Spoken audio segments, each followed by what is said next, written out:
নমস্কাৰ বন্ধুসকল, আপুনি জানেনে গৰমকাল আহিলে যিটো ফলৰ বাবে সৰুৰ পৰা ডাঙৰলৈকে সকলোৱে অপেক্ষা কৰে, সেই পকা আমে কেৱল জিভাৰ সোৱাদেই বৃদ্ধি নকৰে, বৰঞ্চ আমাৰ শৰীৰৰ বহু গুৰুত্বপূৰ্ণ উপকাৰো কৰে। কিন্তু ৰৈ যাওক, বহুতে ভাবে আম বেছি খালে ডায়েবেটিছ হয়, আম খালে ওজন বৃদ্ধি হয়, আম খালে গা গৰম হয়। এইবোৰ কথা আচলতে সঁচা নেকি?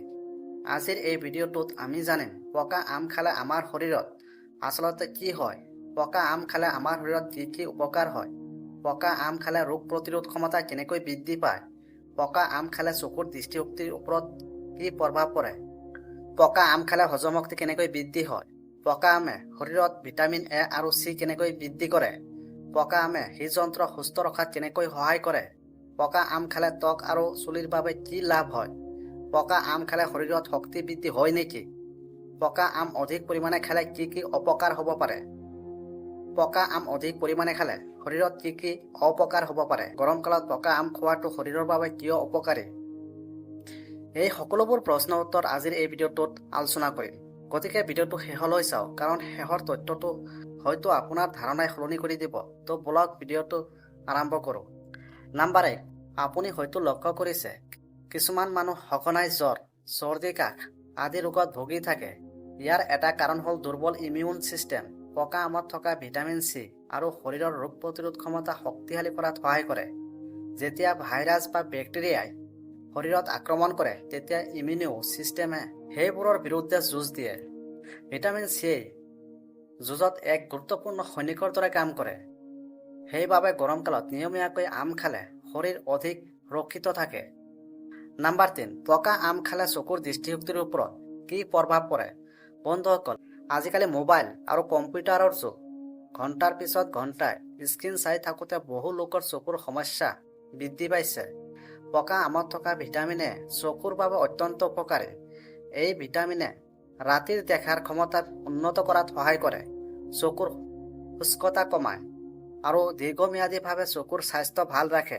সেইবাবে চিকিৎসকসকলেও ভিটামিন এ সমৃদ্ধ খাদ্য খাবলৈ পৰামৰ্শ দিয়ে। আম সেইবোৰৰ ভিতৰত অন্যতম। নাম্বাৰ 4, পকা আম খালে হজম শক্তি কেনেকৈ বৃদ্ধি হয়। আপুনি যদি প্ৰায় বদহজম, কোষ্ঠকাঠিন্য বা পেটৰ সমস্যাত ভোগে, তেন্তে এই তথ্যটো আপোনাৰ বাবে। পকা আমত প্ৰচুৰ পৰিমাণে ফাইবাৰ থাকে। ফাইবাৰে অস্ত্ৰৰ কাম কাজ স্বাভাৱিক ৰখাত সহায় কৰে। খাদ্য সহজে হজম হয়, মলত্যাগ নিয়মীয়া হয় আৰু পেট পৰিষ্কাৰ থাকে। সেইবাবে বহু পুষ্টিবিদে খাদ্য তালিকাত ফল-মূল যোগ কৰিবলৈ কয়।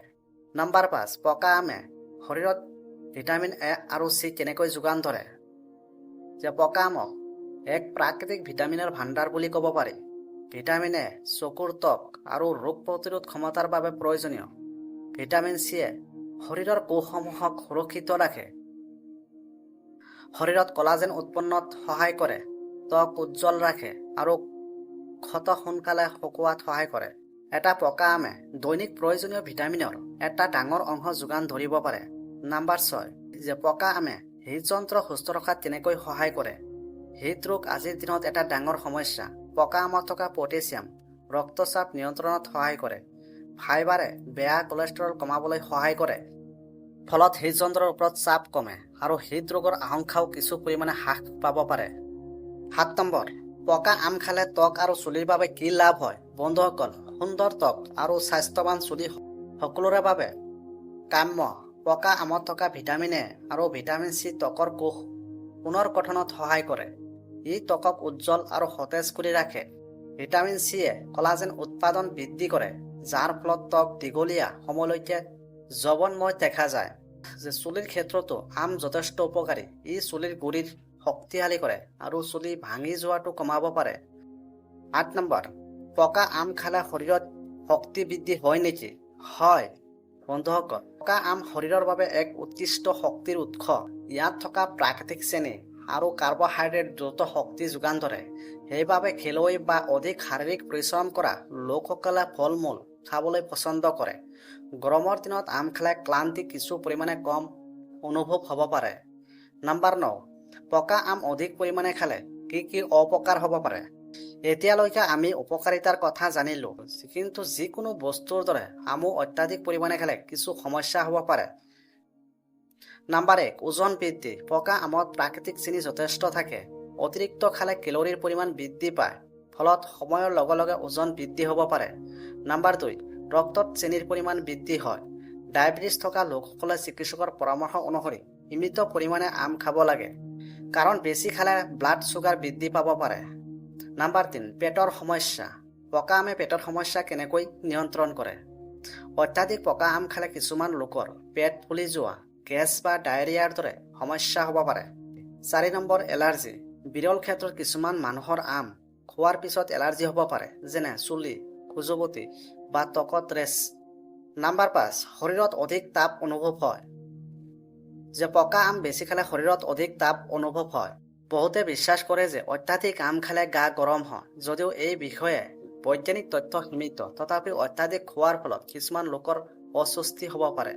নাম্বাৰ 10, এই সময়ত শৰীৰে অধিক পুষ্টি আৰু শক্তিৰ প্ৰয়োজন অনুভৱ কৰে। পকা আমত থকা ভিটামিন, খনিজ পদাৰ্থ আৰু এণ্টি অক্সিডেণ্টে শৰীৰক সতেজ ৰাখিবলৈ সহায় কৰে। ইয়াৰ মিঠা সোৱাদে মন ভাল কৰি ৰাখে আৰু ফল মূলৰ জৰিয়তে শৰীৰে বহু প্ৰয়োজনীয় পুষ্টি লাভ কৰে। বন্ধুসকল, পকা আম সঁচাকৈ এক পুষ্টিকৰ আৰু সুস্বাদু ফল। ই চকু ভাল ৰাখে, ৰোগ প্ৰতিৰোধ ক্ষমতা বৃদ্ধি কৰে, হজম শক্তি বৃদ্ধি কৰে, ত্বক আৰু চুলিৰ যত্ন লয় আৰু শৰীৰক শক্তি যোগায়। কিন্তু মনত ৰাখিব, যিকোনো বস্তু অত্যাধিক খোৱাটো ভাল নহয়। সেইবাবে নিয়মিত আম খাওক আৰু ইয়াৰ সম্পূৰ্ণ উপকাৰ লাভ কৰক। ভিডিঅ'টো ভাল লাগিলে লাইক কৰক। এনেধৰণৰ স্বাস্থ্য সম্পৰ্কীয় তথ্য পাবলৈ চেনেলটো ছাবস্ক্ৰাইব কৰক আৰু কমেণ্ট কৰি জনাওক আপুনি কোন জাতৰ আম বেছি ভাল পায়। ধন্যবাদ, দেখা হ'ব পৰৱৰ্তী ভিডিঅ'তে।